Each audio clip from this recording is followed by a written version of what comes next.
Buenas a todos que nos escuchen. Somos estudiantes de la Universidad Autónoma de Santo Domingo, Recinto Santiago, de la Facultad de Ciencias de la Salud, que hoy les trae el tema de displasia del desarrollo de la cadera, presentado por estudiantes como Elvis Collado, Elvin Peralta y Yana Galvas. Empezando a hablar sobre la displasia del desarrollo de la cadera. La displasia del desarrollo de la cadera, por sus siglas DDC, comprende un amplio espectro de deformidades de la cadera que presentan en el recién nacido o durante la primera infancia e incluyen la luxación y subluxación de la articulación de la cadera luxable e inestable, así como también la displasia acetabular. El término clásico, luxación congénita de la cadera, ha sido sustituido en la actualidad por la expresión displasia del desarrollo de la cadera, para poder englobar entonces toda la serie de alteraciones que pueden presentar la articulación, de las que la luxación es tan solo una de ellas. Tampoco es apropiada la palabra congénita, dado a que la afección no se presenta siempre en el momento del nacimiento, sino también a lo largo del desarrollo postnatal, y además varía en relación no solo con la deformidad inicial, sino también con el transcurso del tiempo.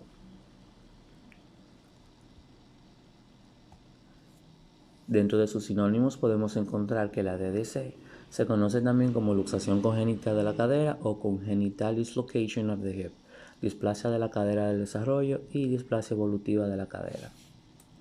En su etiología, sabemos que existen múltiples teorías etiológicas. Si podamos reconocer algunas exactamente, de la causa determinante de esta deformidad es que es de un origen multifactorial.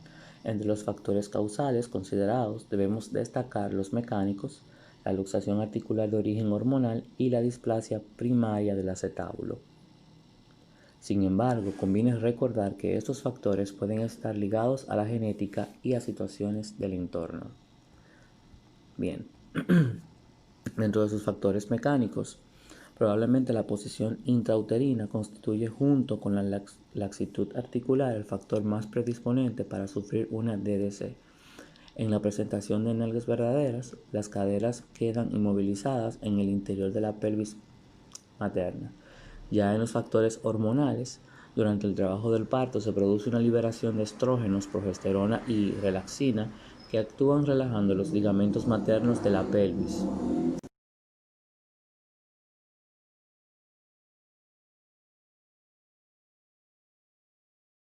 Como dije, actúan relajando los movimientos de la pelvis y el cuello, lo cual facilita la expulsión del recién nacido. Estas hormonas cruzan la placenta y actúan también sobre el feto y el neonato durante las primeras semanas, provocando una laxitud articular. Dentro de estos también podemos encontrar la displasia acetabular primaria. La existencia de una displasia acetabular primaria en el recién nacido es un tema muy debatido, ya que estuvo muy aceptada a principios del siglo pasado, pero en la actualidad realmente la mayoría de los autores creen que se trataría más bien de cambios adaptativos prenatales. Bien, sabemos que los antecedentes familiares son de mucha importancia en la patogenia dentro de una familia. Decimos que cuando se descubre que entre el 1 al 2 o al 33% de los casos de una DDC, un hermano afectado representa un riesgo del 6% si se hayan afectados la madre o el padre, y el riesgo es del 12%. Sabemos que la displasia acetabular se caracteriza por un acetábulo poco profundo, con techo vertical y con una mayor anteversión, lo que facilita la luxabilidad de la cadera. Bueno, ya entonces entrando a su patogenia, sabemos que durante el desarrollo embrionario el acetábulo y la cabeza femoral se forman a partir de una misma condensación de células mesenquimales. Hacia la séptima semana se inicia una fisuración que producirá el espacio articular entre la cabeza y el acetábulo del modelo precartilaginoso. La cadera está formada durante la 11ª semana.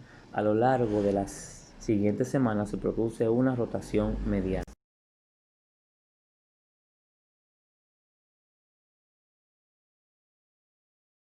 Esta rotación medial va a ser a nivel de las extremidades. Su defecto puede causar una luxación teratológica. También es imprescindible por la movilidad del feto ya que de lo contrario podría sufrir una regresión del desarrollo de la cadera y presentar una luxación teratológica.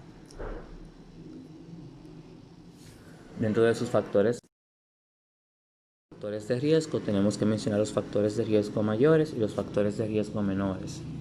Los factores de riesgo mayores son como antecedentes familiares, como mencionamos anteriormente, presentación de nalgas verdaderas y el sexo femenino. Dentro de sus factores de riesgo menores está la desproporción pelvicocefálica, oligohidramnios, la deformidad posturales, parto gemelar o múltiple, primogestación y malformaciones esqueléticas.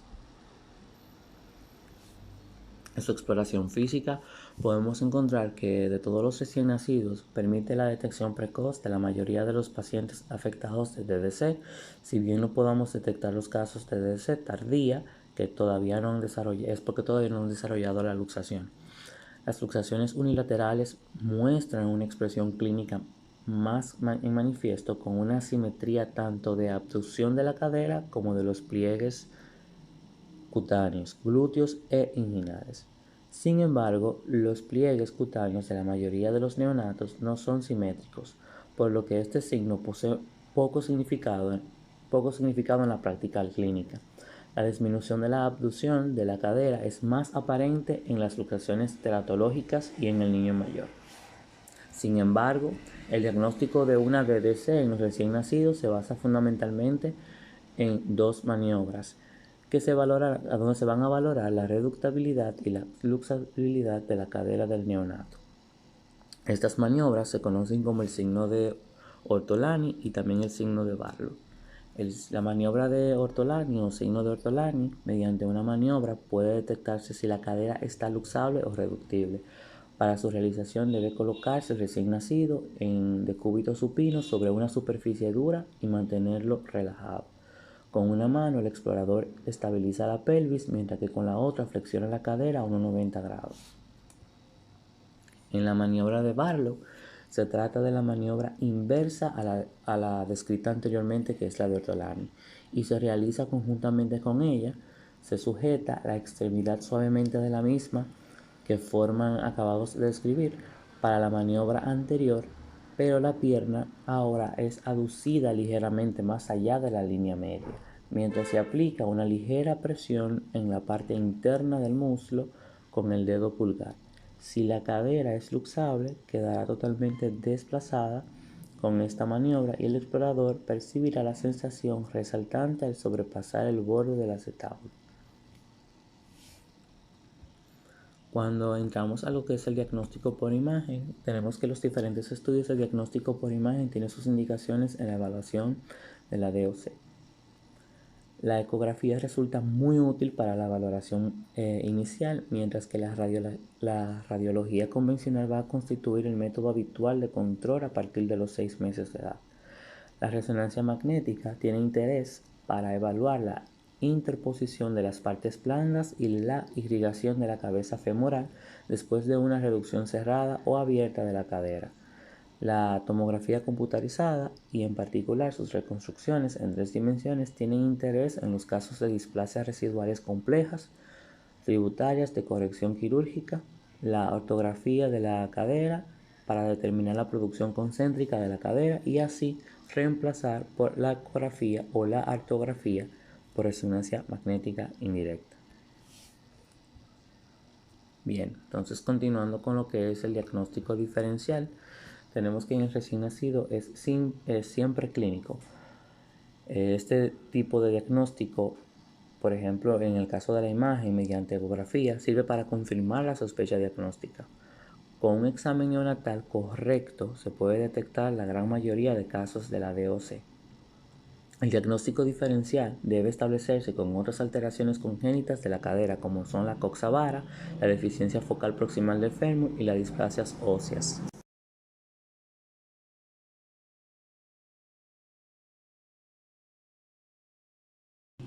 Los procesos neonatales como la artritis séptica y los traumatismos obstetríticos no suelen presentar dificultades diagnósticas.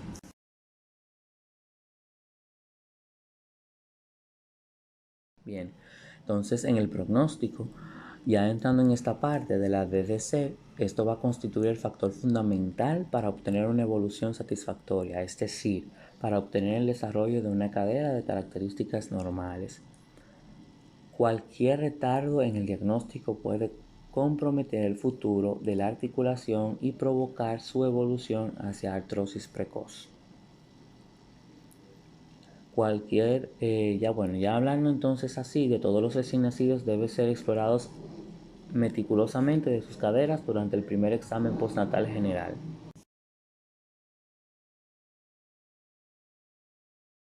El tratamiento, la parte que todos esperamos. El tratamiento, el objetivo del tratamiento de la luxación congénita de la cadera es reducir la luxación y el segundo es mantener una reducción concéntrica estable y sin deformidades residuales, evitando en lo posible las complicaciones, evitando en lo posible las complicaciones que podría tener el tratamiento y teniendo en cuenta las secuelas que puede dejar. Algunos niños presentan solo una inestabilidad transitoria de la cadera como signo de Barlow positivo durante las primeras semanas de vida, y la inestable desaparece en el 80% de los casos de forma espontánea durante las primeras 8 semanas. Bueno, ya entonces también cabe destacar en el tratamiento que este tenemos que tener pendiente de acuerdo a los meses de edad, si ya de 6 a 18 meses o de 18 meses en adelante. Ya cuando hablamos de las complicaciones, ya las complicaciones más graves del tratamiento son la rigidez, la reluxación o subluxación y la necrosis avascular. En cuanto a la rigidez, se intentará mejorar con fisioterapia, pero la reluxación obligará a realizar nuevos tratamientos. La necrosis avascular de la cabeza femoral constituye la complicación más frecuente y más temida de la DDC, pero no forma parte de su historia natural, sino que va a ser una complicación iatrogénica de la reducción cerrada o abierta de la cadera. Esto es todo de nuestra parte. Esperamos que el tema haya sido de bastante ayuda para su conocimiento futuro y que cualquier duda o cualquier inquietud lo dejen en la caja de preguntas. Muchas gracias. En el día de hoy vamos a estar hablando de enfermedad de Pertes. La enfermedad de Pertes es una afección de la cadera propia de la infancia, de causa desconocida, en la cual se produce una interrupción temporal de la irrigación sanguínea de la cabeza femoral en desarrollo, lo que causa una necrosis y un colapso de su estructura ósea que promueven, seguidamente, de un modo espontáneo, la revascularización y la regeneración ósea del área necrótica. La enfermedad presenta cursos clínicos muy variables. Algunos pacientes evolucionan sin que la enfermedad deje ninguna deformidad residual, mientras que en otros casos se desarrolla una gran pérdida de la esfericidad de la cabeza femoral. Se progresará hacia una artrosis precoz. Las secuelas de la enfermedad de Pertes pueden tener una gran trascendencia en la articulación de la cadera del adulto. Por ello, el objetivo del tratamiento en el niño debe ser minimizar la deformidad residual para disminuir el riesgo de cambios degenerativos de esa articulación. En cuanto a su epidemiología, es importante recalcar que esta enfermedad se presenta en niños de 2 y 14 años de edad, si bien la mayoría de los casos se encuentran entre los 4 y 8 años, y cabe destacar también que es 4 veces más habitual en niños que en niñas. En cuanto a su etiología, esta continúa siendo desconocida. La causa por la cual se interrumpe el aporte sanguíneo en la cabeza femoral es muy debatida y son múltiples las hipótesis propuestas y las causas potenciales consideradas. Sin embargo, aquí vamos a debatir unas cuantas. Una de ellas es el niño susceptible. Algunos autores han descrito que la enfermedad se da preferentemente en el niño susceptible. Estos son niños varones de entre 4 y 9 años de edad, baja estatura, desproporción de los segmentos distales, con una edad ósea retardada y con una incidencia elevada de hernia inguinal y de anomalías renales obstructivas. También está la teoría vascular. En esta, los vasos sanguíneos que irrigan la cabeza femoral tienen un curso intraarticular que hace que la epífisis proximal del fémur sea más vulnerable en los niños a no poseer una circulación intraósea entre el cuello y la cabeza. También tenemos algunos trastornos de la coagulación. Algunos autores describen que en pacientes los déficits de proteína C y S y elevación de la lipoproteína A la han observado, lo que sugiere que la trombofilia podría constituir un factor etiológico fundamental. Otra de esas teorías es la de los microtraumatismos de repetición sobre una cabeza femoral inmadura que es esponjosa, frágil. Esto podría explicar el colapso epifisario. También está la hiperactividad. En los niños que desarrollan enfermedad de Perthes suelen ser físicamente muy activos. Incluso un elevado porcentaje de ellos padecen síntomas de hiperactividad y trastornos de atención. En cuanto a la patogenia, podríamos decir que la enfermedad de Perthes es un proceso lento. Los primeros síntomas no se representan hasta después de varios meses de producirse la lesión inicial. Desde que sucede la isquemia ósea hasta que se reabsorbe todo el tejido óseo necrótico, transcurre entre 1 y 2 años y luego 1 a 3 años más para que la regeneración y remodelación ósea se complete. El efecto global de todos estos cambios es una alteración de la morfología de la cabeza femoral que se transformará y pasará de tener una forma esférica a un oval, lo que podrá distorsionar gravemente la congruencia articular de la cadera. En cuanto a la clínica, vamos a observar que la presentación clínica más habitual es una discreta cojera, no dolorosa, que a menudo pasa inadvertida. En otros casos, el cuadro se inicia con dolor. Este puede ser como cadera dolorosa o como cojera dolorosa. El dolor suele localizarse en la ingle, pero en una parte de los pacientes el dolor irradia hacia la cara anterior del muslo o de la rodilla. Por eso no debe olvidarse nunca explorar la cadera del niño en todo momento, cuando un niño llega a consulta, con dolor en la cara anterior de la rodilla o del muslo. El dolor puede incrementarse o presentarse con las actividades físicas y suele ceder en reposo.